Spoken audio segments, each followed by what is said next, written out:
যুদ্ধবিরতি নিয়ে নেতানিয়াহুর তালবাহানা, মানবসৃষ্ট দুর্ভিক্ষ বন্ধের আহ্বান জাতিসংঘের। ভারতের উপর যুক্তরাষ্ট্রের অতিরিক্ত 50% শুল্ক কার্যকর আজ। নয়াদিল্লির রপ্তানি খাতে বিশাল ধাক্কা, মত বিশ্লেষকদের। অর্থনীতিতেও বিরূপ প্রভাবের শঙ্কা। এবং ভয়াবহ বন্যায় বিপর্যস্ত জম্মু কাশ্মীর, 10 জনের মৃত্যু। টাইফুন কাজিকের আঘাতে লন্ডভন্ড চীন ও ভিয়েতনামের উপকূল। আশ্রয়কেন্দ্রে লাখ লাখ মানুষ। যুক্তরাষ্ট্রে অপরাধ দমনে কঠোর শাস্তির হুঁশিয়ারি ট্রাম্পের। ওয়াশিংটন ডিসিতে হত্যা মামলায় মৃত্যুদণ্ডের বিধান চালুর নির্দেশ। বিশ্ব সম্প্রদায়ের নিন্দা আর প্রতিবাদের মধ্যেও গাজায় থামছে না ইসরায়েলি বর্বরতা। অবরুদ্ধ উপত্যকায় দখলদার বাহিনীর তাণ্ডবে একদিনে নিহত হয়েছেন আরো 64 জন ফিলিস্তিনি। এদের মধ্যে 13 জনই প্রাণ হারিয়েছেন ত্রাণ সংগ্রহে গিয়ে।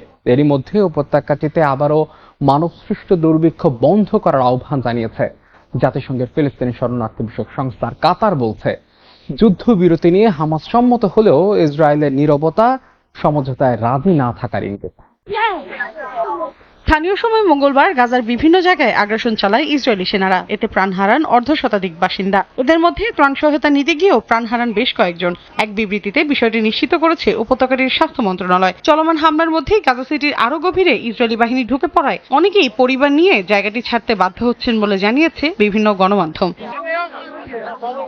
এরই মধ্যে উপত্যকাটিতে আবারও মানবসৃষ্ট দুর্ভিক্ষ বন্ধ করার আহ্বান জানিয়েছে জাতিসংঘের ফিলিস্তিনি শরণার্থী বিষয়ক সংস্থা UNRWA। তারা জানায়, সাহায্য পৌঁছাতে কোনো বাধা না থাকলেই কেবল এই সংকট কাটানো সম্ভব। জর্ডান ও মিশরে যথেষ্ট সরঞ্জাম মজুদ রয়েছে, যা দিয়ে 6000 ট্রাক সাহায্য গাজায় পাঠানো সম্ভব বলেও জানায় সংস্থাটি।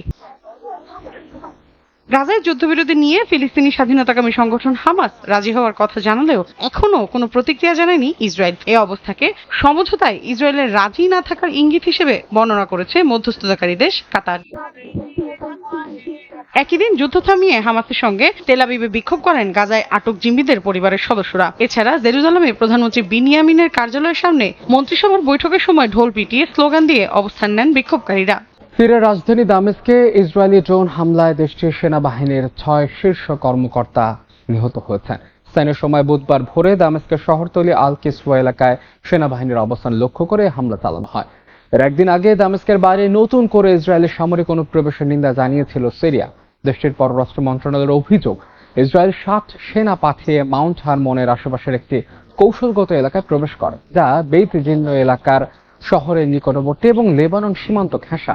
তবে এ বিষয়ে তাৎক্ষণিক কোনো প্রতিক্রিয়া জানায়নি ইসরায়েল। অস্ট্রেলিয়ায় ইহুদি বিদ্বেষমূলক কর্মকাণ্ডে মদদ দেওয়ার অভিযোগে দেশটিতে নিযুক্ত ইরানের রাষ্ট্রদূতকে বরখাস্তের ঘোষণা দিয়েছেন প্রধানমন্ত্রী অ্যান্থনি আলবানিস। একই সঙ্গে ইরানের ইসলামী বিপ্লবী বাহিনীকে সন্ত্রাসী সংগঠন হিসেবে তালিকাভুক্ত করার ঘোষণাও দিয়েছেন তিনি। এরই মধ্যে তেহরানে কূটনৈতিক কার্যক্রম স্থগিত করেছে কানবেরা। অস্ট্রেলীয়দের ইরান ভ্রমণের নিষেধাজ্ঞা জারি করা হয়েছে, যদিও ইরানের পক্ষ থেকে এখনো কিছুই জানানো হয়নি। পশ্চিমাদের সঙ্গে কূটনৈতিক উত্তেজনার মধ্যেই এবার ইরান অস্ট্রেলিয়া সম্পর্কে টানাপোড়েন দেখা দিয়েছে। অস্ট্রেলিয়ান গোয়েন্দা সংস্থা ASI ওর তথ্য মতে গত বছর অক্টোবরে সিডনির একটি রেস্টুরেন্টে এবং ডিসেম্বরে মেলবোর্নের একটি সিনাগগে হামলার পেছনে সরাসরি ইরানের সংশ্লিষ্টতা ছিল। এই অভিযোগে অস্ট্রেলিয়ায় নিযুক্ত ইরানের রাষ্ট্রদূত আহমদ সাদেগিকে বরখাস্তের ঘোষণা দিয়েছেন প্রধানমন্ত্রী অ্যান্থনি আলবানিজ। আরও কয়েকটি হামলায় ইরান জড়িত ছিল বলেও দাবি করেছে সংস্থাটি, যদিও কোনো হামলায় কেউ হতাহত হয়নি। তবে অস্ট্রেলিয়ার সামাজিক সম্প্রীতি ভাঙার চেষ্টা হয়েছে বলে মনে করছে দেশটির সরকার। আমি বহুবার বলেছি, অস্ট্রেলিয়ার জনগণ দুটি জিনিস চায়। তারা চায় মধ্যপ্রাচ্যে হত্যাকাণ্ড থামুক এবং মধ্যপ্রাচ্যের সংঘাত এখানে না আসুক। ইরান ঠিক সেটাই করার চেষ্টা করেছে। তারা অস্ট্রেলিয়ার ইহুদি সম্প্রদায়ের ক্ষতি করতে চায়, তাদের ভীত ও আতঙ্কিত করতে এবং আমাদের সমাজে ঘৃণা ও বিভাজন সৃষ্টি করতে চেয়েছে। ইরানের রাষ্ট্রদূত সহ আরো 3 কর্মকর্তাকে 7 দিনের মধ্যে অস্ট্রেলিয়া ছাড়ার নির্দেশ দেওয়া হয়েছে। পররাষ্ট্রমন্ত্রী পেনি ওং জানান, দ্বিতীয় বিশ্বযুদ্ধের পর এই প্রথমবার কোনো রাষ্ট্রদূতকে বহিষ্কার করল অস্ট্রেলিয়া। ইরানের ইসলামী বিপ্লবী বাহিনীকে সন্ত্রাসী সংগঠন হিসেবে তালিকাভুক্ত করার ঘোষণাও দিয়েছেন অস্ট্রেলিয়ার প্রধানমন্ত্রী। সরকার আইন প্রণয়ন করবে যাতে ইরানের ইসলামী বিপ্লবী গার্ড কর্পস IRGC কে সন্ত্রাসী সংগঠন হিসেবে তালিকাভুক্ত করা হয়। undermine social cohesion. এরই মধ্যে তেহরানে দূতাবাস কার্যক্রম বন্ধ করা হয়েছে এবং সব কূটনীতিককে তৃতীয় একটি দেশে সরিয়ে নিয়েছে ক্যানবেরা। একই সঙ্গে অস্ট্রেলীয়দের ইরান ভ্রমণে নিষেধাজ্ঞা জারি করা হয়েছে। যারা এখনো সেখানে আছেন তাদের দ্রুত ফেরার আহ্বান জানানো হয়েছে। ASIO now assesses the তবে তেহরানের সঙ্গে পুরোপুরি যোগাযোগ ছিন্ন করতে চায় না ক্যানবেরা। পররাষ্ট্রমন্ত্রী ওং জানান সীমিত কূটনৈতিক যোগাযোগ বজায় থাকবে। investigation. পরমাণু কর্মকাণ্ডের বিরুদ্ধে স্ন্যাপব্যাক মেকানিজম চালু করে জাতিসংঘে পুরনো নিষেধাজ্ঞা ফিরিয়ে আনার অধিকার ফ্রান্স, জার্মানি আর যুক্তরাজ্যের নেই বলে জানিয়েছে ইরান। জেনেভায় এক সংবাদ সম্মেলনে ইউরোপের 3 দেশ জানায়, পশ্চিমাদের দাবি অনুযায়ী ইরান যদি ইউরেনিয়াম সমৃদ্ধকরণ না কমায় এবং পরমাণু শক্তি সংস্থার পরিদর্শকদের সঙ্গে সহযোগিতা না করে তাহলে প্রত্যাহার করা নিষেধাজ্ঞা আবার আরোপ করা হবে। এ বিষয়ে দেশটির পররাষ্ট্র মন্ত্রণালয়ের মুখপাত্র বলছেন, স্ন্যাপব্যাক মেকানিজম চালু হলে কঠোর প্রতিক্রিয়া দেখাবে তেহরান। এরপর সামাজিক যোগাযোগ মাধ্যম এক্সের এক পোস্টে ইরানি উপমন্ত্রী কাজেম ঘারিবাবাদি বলেন, ইরান এখনো আলোচনার পথে আস্থা রাখে এবং কূটনৈতিক সমাধান খুঁজছে, তবে বারবার হামলা আর চাপের মুখে কূটনীতি যাতে ভেঙে না পড়ে সে বিষয়ে সতর্ক করেন তিনি। ইউক্রেন যুদ্ধ বন্ধে এবার রাশিয়ার উপর অর্থনৈতিক নিষেধাজ্ঞা আরোপে প্রস্তুত বলে জানিয়েছে মার্কিন প্রেসিডেন্ট ডোনাল্ড ট্রাম্প। মঙ্গলবার সংবাদ সম্মেলনে কঠোর হুঁশিয়ারি দেন তিনি। একই সঙ্গে ক্রেমলিনকে শান্তি চুক্তিতে রাজি করাতে ওয়াশিংটন জ্বালানি খাতে নিষেধাজ্ঞা শিথিলের ইঙ্গিত দিয়েছে বলে বিভিন্ন সূত্রের বরাত দিয়ে খবর প্রকাশ করেছে বার্তা সংস্থা রয়টার্স। যুদ্ধবন্ধের এই উদ্যোগের পরও মস্কো কিয়েভের মধ্যে পাল্টাপাল্টি হামলা অব্যাহত রয়েছে। প্রথমবারের মতো ইউক্রেনের পূর্বাঞ্চলীয় দিনিপ্রোপেট্রোভস্ক অঞ্চলে রুশ সেনারা প্রবেশের চেষ্টা করেছে বলে স্বীকার করেছে কিয়েভ। চলমান উত্তেজনার মধ্যে তুরস্ক, উপসাগরীয় দেশগুলো বা ইউরোপীয় রাষ্ট্রগুলো রাশিয়ার সঙ্গে শান্তি আলোচনার আয়োজক হতে পারে বলে এক ভিডিও বার্তা দিয়েছেন ইউক্রেনের প্রেসিডেন্ট ভলোদিমির জেলেনস্কি। বলেন, রাশিয়ার ওপর চাপ প্রয়োগের বিষয়টি এখন মূলত যুক্তরাষ্ট্রের ওপর নির্ভর করছে। এরই মধ্যে রাশিয়াকে কঠোর হুঁশিয়ারি দিয়েছেন মার্কিন প্রেসিডেন্ট ডোনাল্ড ট্রাম্প। মঙ্গলবার এক সংবাদ সম্মেলনে তিনি বলেন, ভ্লাদিমির পুতিন যদি যুদ্ধবিরতিতে সম্মত না হন তবে রাশিয়ার বিরুদ্ধে অর্থনৈতিক নিষেধাজ্ঞা আরোপ করতে প্রস্তুত মার্কিন প্রশাসন। আমি এটি বন্ধ করতে চাই। এটি কোনো বিশ্বযুদ্ধে পরিণত হবে, তবে একটি অর্থনৈতিক যুদ্ধে রূপান্তরিত হতে পারে যা রাশিয়ার জন্য ভালো কিছু বয়ে আনবেন। সবাই জানে জেলেনস্কি নির্দোষ নন। সমঝোতায় আসতে হলে দুজনকেই ঠিক হতে হবে। ট্রাম্পের দাবি, যুদ্ধ পরিস্থিতি নিয়ে সরাসরি আলোচনায় না বসার পেছনে রাজনৈতিক নয় বরং পুতিনের ব্যক্তিগত অনিচ্ছাই বড় কারণ। তিনি মনে করেন এ কারণে শান্তি উদ্যোগ বাধাগ্রস্ত হচ্ছে। এরই মধ্যে ইউক্রেনের জন্য এলন মাস্কের স্টারলিংক ইন্টারনেট সেবা বন্ধ হয়ে যেতে পারে বলেও সতর্ক করেছেন তিনি। এদিকে 2022 সালের আক্রমণের পর থেকে পশ্চিমা নিষেধাজ্ঞায় রাশিয়ার জ্বালানি খাত প্রায় বিচ্ছিন্ন। এ অবস্থায় ক্রেমলিনকে শান্তি চুক্তিতে রাজি করাতে ওয়াশিংটন থেকে শিথিলতা আনার প্রণোদনা হিসেবে কিছু প্রস্তাব দেওয়া হয়েছে বলে জানিয়েছে সংশ্লিষ্টরা। তাদের মধ্যে রয়েছে মার্কিন তেল জায়ান্ট এক্সন মোবিলের সাখালিন 1 প্রকল্পে ফের প্রবেশের সম্ভাবনা, রাশিয়ার এলএনজি প্রকল্পে মার্কিন প্রযুক্তি সরবরাহ, এমনকি রাশিয়ার পারমাণবিক চালিত আইস ব্রেকার জাহাজ কেনার বিষয়টিও। এই আলোচনা হয়েছে আগস্টে মস্কো সফরের সময়, যখন মার্কিন দূত স্টিভ উইটকফ রুশ প্রেসিডেন্ট ভ্লাদিমির পুতিন এবং বিনিয়োগ দূত কিরিল দিমিত্রিয়েভের সঙ্গে বৈঠক করেন। সূত্র বলছে, আলাস্কা সম্মেলনেও বিষয়গুলো উত্থাপিত হয়। ভারতের উপর ট্রাম্প প্রশাসনের আরোপ করা 50% শুল্ক কার্যকর হচ্ছে আজ থেকে।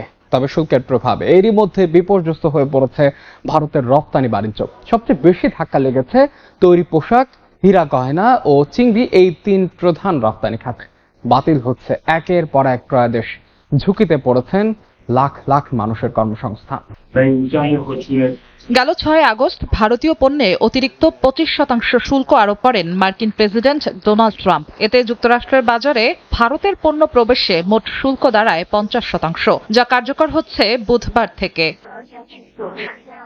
বিবিসি বলছে, নতুন শুল্ক হার কার্যকর হওয়ায় ভারত থেকে আমদানি করা শার্ট $10 পরিবর্তে $16 বিক্রি করতে হবে মার্কিন প্রতিষ্ঠানগুলোকে। এ অবস্থায় ভারতীয় প্রতিষ্ঠানের অর্ডার বাতিল করে চীন, বাংলাদেশ, ভিয়েতনাম থেকে পোশাক নিচ্ছে মার্কিন ব্র্যান্ডগুলো। অর্ডার না থাকায় কাজ হারাচ্ছেন বহু শ্রমিক।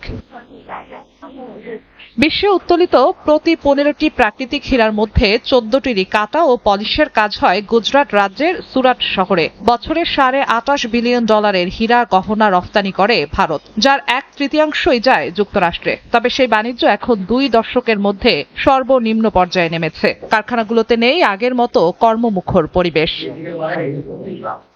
চাপে পড়েছে ভারতের চামড়ার জুতা শিল্প। দেশটির আগ্রা শহরে হাজার হাজার মানুষ জুতা তৈরিতে কাজ করেন, সেখানেও বাড়ছে উদ্বেগ। হুমকির মুখে চিংড়ি রফতানিও। দাম পড়ে যাওয়ায় উৎপাদন কমিয়েছে হ্যাচারিগুলো। নেতিবাচক প্রভাব পড়ছে প্রায় 30 লাখ মানুষের জীবন জীবিকায়। এদিকে ট্রাম্পের এই শুল্ক আরোপকে ভারতের অর্থনীতির জন্য বড় হুমকি হিসেবেই দেখছেন বিশেষজ্ঞরা। ভারী বৃষ্টিতে ভয়াবহ বন্যা ও ভূমি ধসে বিপর্যস্ত ভারতের জম্মু কাশ্মীর। নিহত হয়েছেন অন্তত 10 জন। ডোডা ও কিস্তোয়ারে ভেসে গেছে ঘরবাড়ি, রাস্তাঘাট সরিয়ে নেওয়া হয়েছে বাসিন্দাদের। একই সময়ে চীন ও ভিয়েতনামে আঘাত হেনেছে টাইফুন কাজিকি। ভিয়েতনামে প্রাণ গেছে অন্তত 5 জনের। প্রবল ঘূর্ণিঝড়ে উপকূলীয় এলাকা বিধ্বস্ত হয়ে গেছে। আশ্রয়কেন্দ্রে নেওয়া হয়েছে লাখ লাখ মানুষকে। টানা বৃষ্টিতে ফুঁসে উঠেছে চেনাব ও তাওই নদী। এতে ভয়াবহ বন্যা পরিস্থিতি তৈরি হয়েছে ভারতের জম্মু কাশ্মীরে। কিস্তোয়ার ও ডোডা জেলায় অন্তত 25টি বাড়ি নদীগর্ভে বিলীন হয়েছে। অনেক সেতু ভেঙে পড়ায় সম্পূর্ণ বিচ্ছিন্ন গ্রামীণ যোগাযোগ। স্থানীয় প্রশাসন জানায় শুধু জম্মু অঞ্চলেই ক্ষতিগ্রস্ত হয়েছে প্রায় 50,000 মানুষ। উপকূলীয় জনপদগুলোতে জরুরি সতর্ক বার্তা দেওয়া হয়েছে। উদ্ধার কাজে নেমেছে সেনা ও দুর্যোগ মোকাবিলা বাহিনী। গত 1 মাসে জম্মু কাশ্মীর ও পাকিস্তান সীমান্তবর্তী এলাকায় বন্যা ও ভূমিধসে প্রায় 450-র বেশি মানুষের মৃত্যু হয়েছে। এদিকে দক্ষিণ চীনে আঘাত হেনেছে টাইফুন কাজিকি। গুয়াংডং ও হাইনান প্রদেশে ঘন্টায় 140 কিলোমিটার বেগে ঝোড়ো হাওয়া বইছে। ক্ষতিগ্রস্ত হয়েছে ঘরবাড়ি ও বিদ্যুৎ সংযোগ। চীনা কর্তৃপক্ষ জানায় 1 লাখের বেশি মানুষকে জরুরি আশ্রয় কেন্দ্রে সরানো হয়েছে। বাতিল করা হয়েছে শতাধিক ফ্লাইট ও ফেরি সার্ভিস।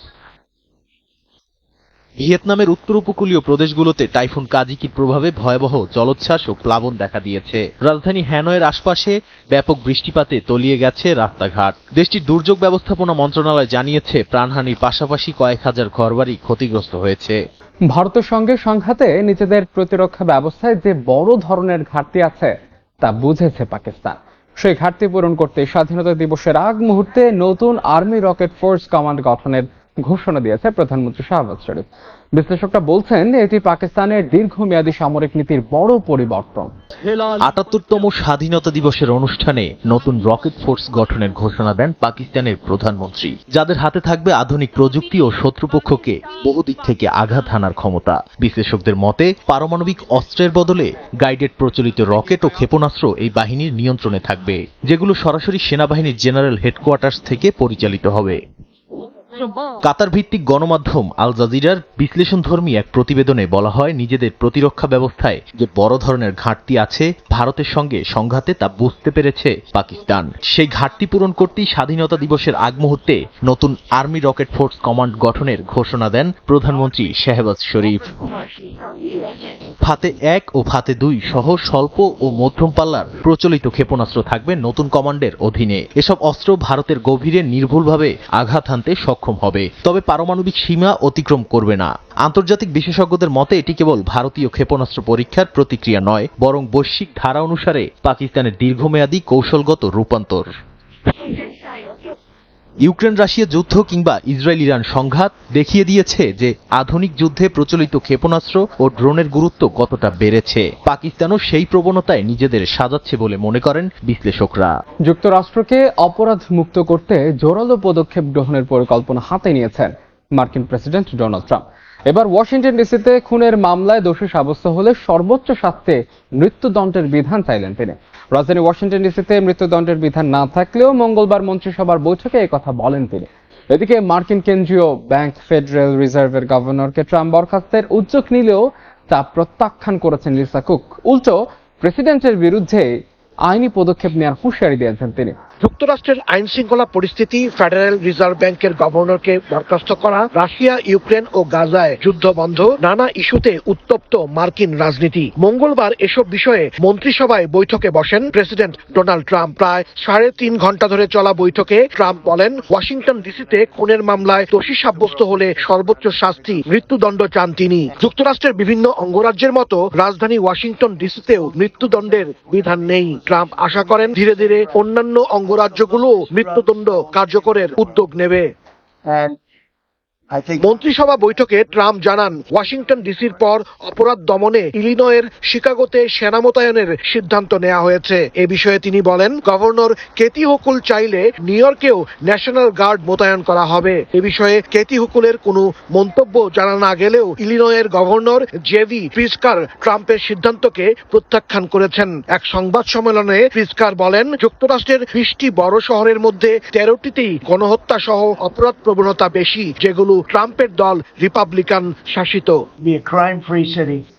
মন্ত্রিসভার বৈঠকে ট্রাম্প আরো বলেন, হত্যা, বন্দুক সহিংসতা সহ আইন শৃঙ্খলা পরিস্থিতি যুক্তরাষ্ট্রের মধ্যবর্তী নির্বাচন ও পরবর্তী মার্কিন প্রেসিডেন্ট নির্বাচনে গুরুত্বপূর্ণ ইস্যু হয়ে উঠবে। তাই যেভাবেই হোক অপরাধ নিয়ন্ত্রণে আনা জরুরি।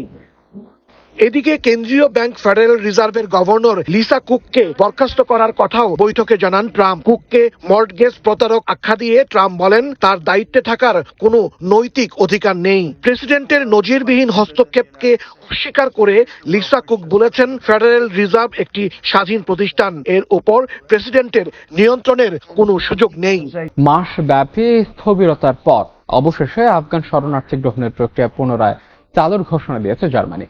মূলত আইনি চাপে পড়েই পাকিস্তানে আজকে থাকা ঝুঁকিপূর্ণ আফগান নাগরিকদের এবার ঢুকতে দেওয়া হচ্ছে জার্মান ভূখণ্ডে। এক প্রতিবেদনে এ তথ্য জানিয়েছেন বিভিন্ন গণমাধ্যম। তবে ঠিক কবে এ পদক্ষেপ বাস্তবায়নের মুখ দেখবে সে বিষয়ে নির্দিষ্ট করে কিছুই বলতে পারছে না সংশ্লিষ্টরা। দীর্ঘদিন ধরে তালেবান শাসনের ঝুঁকিতে থাকা প্রায় 2000 আফগান নাগরিককে জার্মানিতে আশ্রয়ের অনুমোদন দেয় বার্লিন। কিন্তু হঠাৎ জার্মান সরকার সেই কর্মসূচি স্থগিত করায় পাকিস্তানে আটকে ছিলেন তারা। এবার আদালতে মামলা ও মানবাধিকার গোষ্ঠীর চাপে ফের সেই প্রক্রিয়া শুরু করতে বাধ্য হলো জার্মান সরকার। এ বিষয়ে সাহায্য সংস্থা কাবুল লুফটব্রক জানিয়েছে, যেসব পরিবারের পক্ষে আদালত রায় দিয়েছে তারা শিগগিরই পাকিস্তান ছেড়ে যেতে পারবে। কেউ কেউ মাসের পর মাস, আবার কেউ বছরের পর বছর অপেক্ষা করেছে জার্মানিতে যাওয়ার অনুমতির জন্য।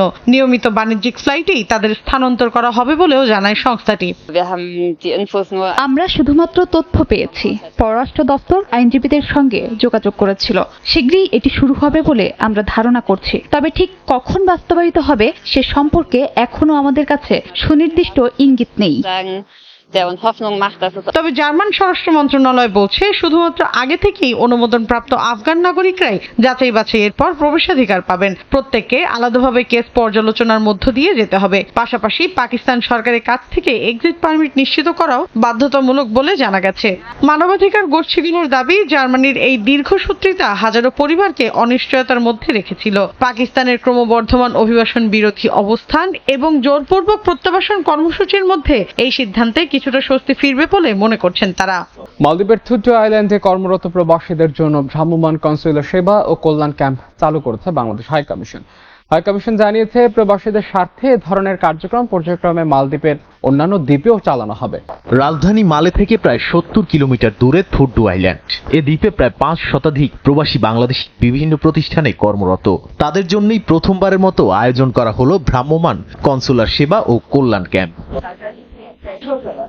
2 দিনব্যাপী চলা এই ক্যাম্পে ই পাসপোর্ট, এনআইডি, ওয়েজ আর্নার্স কল্যাণ বোর্ডের মেম্বারশিপ কার্ড সহ বিভিন্ন জরুরি সেবা দেয়া হয় প্রবাসীদের। মিশন কর্মকর্তাদের সরাসরি সেবা পেয়ে সন্তুষ্টি জানান অনেকে। বাংলাদেশের পাসপোর্টের সমস্যার কারণে যা ওয়েজ আর্নার্স কার্ডগুলা আমরা এখানে সুন্দর মতো ফ্রিতে এখানে কাজটা করতে পারছি। ই পাসপোর্ট, বিএমইটি কার্ড দেওয়ার জন্য আমরা সবাই আনন্দিত এবং আমাদের সময় অনেক বাঁচছে। টুটু আইল্যান্ডে আমরা কার্ড বানাই দিয়েছে, খুব উপকার পাইছি আমরা। ধন্যবাদ জানাই বাংলাদেশ হাইকমিশন। আশা করি বাংলাদেশের হাইকমিশন স্যারেরা এই কাজগুলা সবসময়ের জন্য অব্যাহত রাখবো এবং আমরা চাই যে বাংলাদেশের যে কোনো আইল্যান্ডে হোক যে এই কাজগুলো যেমন সবসময়ের জন্য অব্যাহত থাকে। ক্যাম্প শেষে হাইকমিশনের প্রতিনিধি দল দ্বীপের কাউন্সিলর আহমেদ কারামের সঙ্গে বৈঠক করেন। আলোচনায় প্রবাসীদের বৈধকরণ, সুযোগ সুবিধা বৃদ্ধি এবং অন্যান্য কল্যাণমূলক উদ্যোগের প্রসঙ্গ উঠে আসে। প্রবাসীদের স্বার্থ রক্ষায় এমন কার্যক্রম ধারাবাহিকভাবে মালদ্বীপের অন্যান্য দ্বীপেও চালানো হবে বলে জানা গেছে। বাংলাদেশ হাইকমিশনের এই কল্যাণমূলক পদক্ষেপে উপকৃত হচ্ছেন থুডু আইল্যান্ডের প্রবাসীরা। একই সঙ্গে বাড়ছে অন্য দ্বীপের বাংলাদেশিদেরও প্রত্যাশা।